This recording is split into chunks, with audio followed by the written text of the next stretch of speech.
অন্যরা তোমাকে ততক্ষণ পর্যন্ত মূল্যবান ভাববে না যতক্ষণ না পর্যন্ত তুমি নিজেই নিজেকে মূল্যবান ভাবছো। অন্যরা তোমাকে ততক্ষণ গুরুত্ব দেবে না যতক্ষণ তুমি নিজেই নিজেকে গুরুত্ব না দিচ্ছ।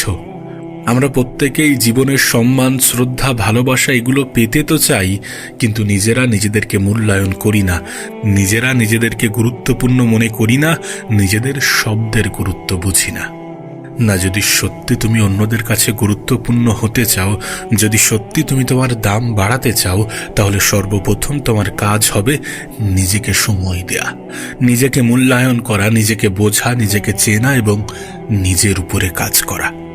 বাজারে যে আটা অনেক অল্প দামে বিক্রি হয়, সেই আটাকে প্রসেস করে অনেক মানুষ তাদের রেস্টুরেন্টে অনেক দামি জিনিস বিক্রি করে এবং সেটার মূল্য ওই আটার মূল্যর থেকে প্রায় 10 গুণ। এখানে জিনিসটা কিন্তু একই, কিন্তু সেটাকে প্রসেস করে অন্য একটা জিনিসের রূপ দিয়ে অন্য একটা কিছু বানিয়ে দেন সেটাকে সার্ভ করা হচ্ছে একটু ভালোভাবে, যার ফলে তার মূল্যটা বৃদ্ধি পাচ্ছে।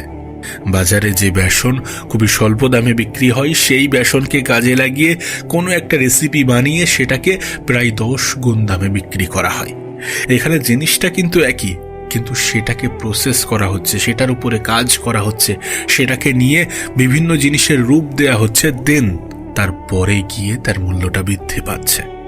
তুমি একবার ভেবে দেখো, একই কোম্পানিতে জব করে, একই প্রোডাক্ট বিক্রি করে, কিন্তু তারপরেও 2 জন মানুষের স্যালারি আলাদা আলাদা। এর কারণ কি? এর কারণ হচ্ছে ভ্যালু, অবশ্যই ভ্যালু। প্রত্যেকটা মানুষের মূল্য কিন্তু একই নয়।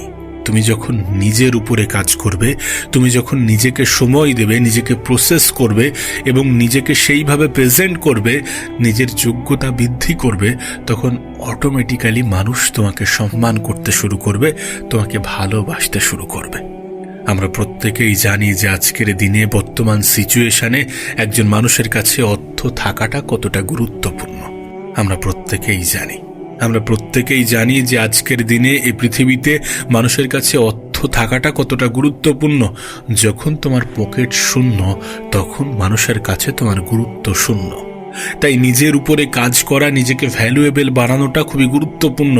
যদি চাও যে মানুষ তোমাকে সম্মান করুক, তোমাকে শ্রদ্ধা করুক, তোমাকে ভালোবাসুক, তাহলে নিজের উপরে কাজ করো, নিজেকে সময় দিতে শুরু করো, নিজেকে প্রসেস করো, নিজেকে প্রতিনিয়ত সেই জায়গায় নিয়ে যাওয়ার চেষ্টা করো যেই জায়গায় যাওয়ার তুমি স্বপ্ন দেখো।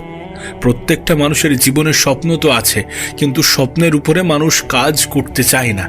আর যারা কাজ করে তারা ওই 20% কি 30% দিয়ে সেখান থেকে বেরিয়ে আসে।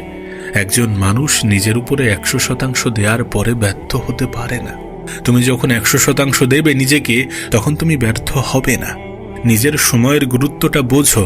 তুমি তো জানো যে সময়ের গুরুত্ব কতটা, তুমি তো জানো সময় কতটা মূল্যবান। তুমি যখন এই সময়কে হেলাই হারাবে, তখন এই সময় তোমাকে ধোঁকা দেবে।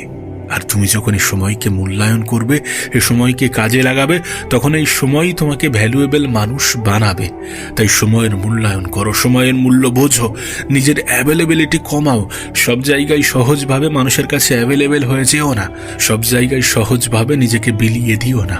মনে রেখো, মানুষ ততক্ষণ পর্যন্ত তোমাকে মূল্যবান মনে করবে যতক্ষণ পর্যন্ত তুমি তাদের কাছে কম অ্যাভেলেবেল থাকবে।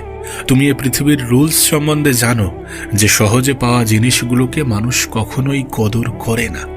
যদি কদর করত তাহলে বলতো না যে মানুষের বেঁচে থাকার জন্য খাদ্য, বাসস্থানের প্রয়োজন, কারণ সব থেকে বেশি প্রয়োজন তো অক্সিজেন। কিন্তু যেহেতু এটা ফ্রিতে পাওয়া যায়, যেহেতু এটা ইজিলি অ্যাভেলেবেল, যেহেতু এটার জন্য পে করতে হয় না, এটার জন্য স্ট্রাগল করতে হয় না, সেই জন্য এটা মূল্য পায় না। কিন্তু সব থেকে বেশি প্রয়োজন কিন্তু অক্সিজেনের। আর এই অক্সিজেন মূল্যহীন হওয়ার কারণ এটা ইজিলি অ্যাভেলেবেল। তাই নিজের মূল্য বৃদ্ধি করতে, নিজের দাম বাড়াতে, নিজের অ্যাভেলেবিলিটি কমাতে হবে, নিজের উপস্থিতি কমাতে হবে। ততক্ষণ পর্যন্তই থাকতে হবে যতক্ষণ তোমার প্রয়োজন। সেখানেই যেতে হবে যেখানে তোমার প্রয়োজন। যেখানে মানুষ তোমাকে কদর করে না, মূল্যায়ন করে না, সেখানে যাওয়ার কোনো প্রয়োজন নেই। সেখানে নিজের সময় বিন্দুমাত্র দিও না। আর যখনই মূল্য, দাম, রেসপেক্ট এই সমস্ত বিষয়গুলো উঠে আসে, তখন একটা কথা না বললেই নয় যে লোহার দোকানে সোনার মূল্য 100 টাকা কেজি দরেই বিক্রি হবে। অর্থাৎ যদি কোথাও তোমার মূল্যায়ন না হয়, যদি কোথাও তোমাকে মানুষ সম্মান, শ্রদ্ধা না করে, তখন একবার যাচাই করে নিও যে তুমি কোথায় অবস্থান করছো। সেটা কি তোমার রিলেটেড? সেখানে থাকা কি তোমার প্রয়োজন? বা সেখানে গেলে কি তুমি সত্যি নিজের মূল্যটা পাবে?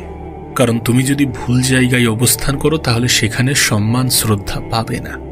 অনেক সময় কি হয় যে আমরা সম্মান শ্রদ্ধা পাই না, তার কারণ আমরা ভুল জায়গায় অবস্থান করি। অনেক পরিবেশ আমাদের কদর বোঝে না, আমাদের সম্মান শ্রদ্ধা করে না। সেই